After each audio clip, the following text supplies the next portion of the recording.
So today I am reading from Bigfoot Under a Rainbow. And if you want to know where I'm at, I am on the way back from Jefferson Point. If you're headed downtown headed into downtown from Jefferson, I'll show you. This might look familiar. That's where you go into downtown. There's Sweeney Park. I don't know if you can see it. Sweeney Park, there's the cannon, the Sweeney Homestead, and then there's this really funny sign that says, let's see if you can see it. Bigfoot says wash your hands. So you see this as you go in downtown. This man was doing, I think it's a man, was doing construction on his house, and he had this huge dumpster, and at Christmas they made it look like a sleigh.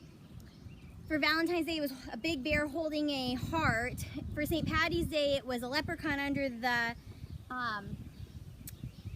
rainbow. And then they got rid of the dumpster and they kept Bigfoot. They had Bigfoot and then they kept Bigfoot, got rid of the dumpster, and now Bigfoot's wearing a mask. So I just thought this was a really funny place. It makes me so happy every time I drive into downtown and I see how creative they were with the dumpster. So it's too bad I didn't take any pictures of that. So I am going to read Going Places by Peter and Paul Reynolds. We've read a lot of Peter and Paul Reynolds books.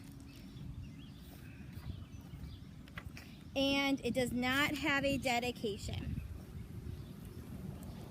And I just thought it was Going Places. You think of a rainbow. Raphael had been waiting all year long for the Going Places contest. A chance to build a go-kart, race it, and win. When their teacher announced who would like to make the first kit, Raphael's hand shot up. This one's a little bit brighter colors than some of his books. The rest of the class watched enviously, as Raphael walked back to his seat with the kit. Mrs. Chanda assured them, "Don't worry, you'll all be getting one." Look at her pointing, she wants one too. And they are all exactly alike. Going Places kit, and it has all their names on it. The kit came with a set of precise instructions. That made Raphael happy. He was good at following directions. This is not me when I'm trying to build furniture. Raphael hammered, glued, nailed, and assembled his kit. His go-kart looked just like the one in the directions. He was feeling quite proud. Raphael wondered how his classmate Maya was doing. She lived right next door.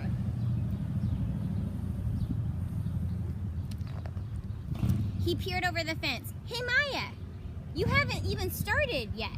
You haven't even started." Maya didn't respond. She was so intent on watching the bird in the front of her and quickly sketching it that she didn't even notice Raphael. I don't know if you can see, but she's sitting on her kit. Then she just put down her pencil and stared at the bird dreamily. Raphael shrugged and let her be.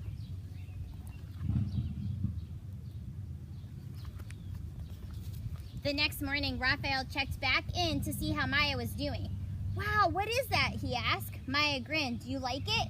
Raphael responded slowly. "Yeah, extremely cool. But on Maya, there's just one problem. That's not a go-kart." So if you notice, she was staring at the bird and then she made something with wings. Maybe the bird inspired her. Maya smiled. "Who said it had to be a go-kart?" Raphael was confused. The set of instructions inside the box were for a go-kart, but then again, they didn't say it had to be a go-kart. He looked again at Maya's contraption. After a moment, he grinned.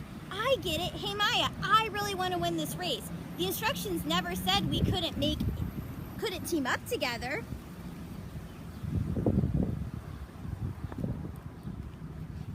So they did, working late into the evening. I like that picture. The color is really pretty. The next day, everyone gathered for the big race. Each go-kart was a perfect replica of the other. Replica means like the same. Going Places contest. So do you notice all of the cars look the same? This reminds me of Little Rascals, the movie. Except one. Look how magnificent that is.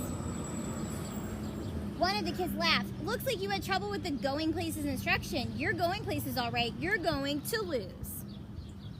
There's always that one kid. You're going to lose.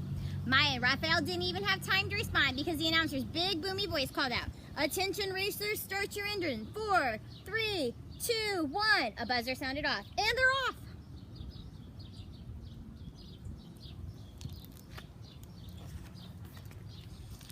While all the other go-karts disappeared in a cloud of dust, Maya just sat there in the motionless vehicle. Raphael shouted over the roar of the engines and cheering crowds. Maya, what are you waiting for? No worries, Raphael, Maya answered.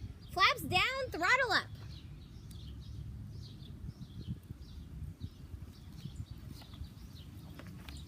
And now they took off into the air.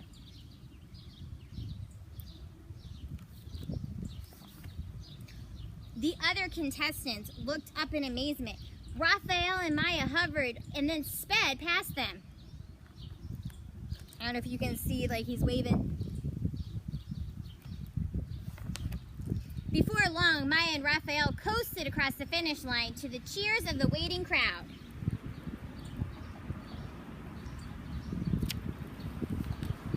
They kept rolling clear across the race grounds. Maya slammed the brakes, stopping just short of the lake at the edge of the school field. Raphael noticed a startled frog leap from a lily pad and dive in the water. He raised his eyebrow and looked at Maya. She smiled. Raphael, are you thinking what I'm thinking? Raphael just nodded. So they made a car that looked like a frog. And so their dedication is at the end. They did this in another book. To all the great thinkers who have gone above and beyond, and especially Dan LeClaire, our 10th grade social studies teacher, who dared us to have original ideas.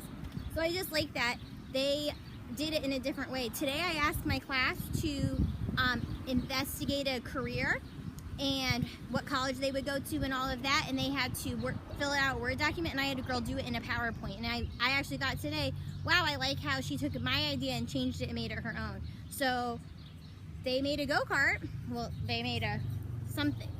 Going places. They made a going places contest, but they didn't make a go-kart like everyone else. So, really cool book. Just about having good ideas. And I hope you enjoyed that and enjoy Bigfoot. And maybe when you're driving from Jefferson Point area, you can pass this on your way home. Bye!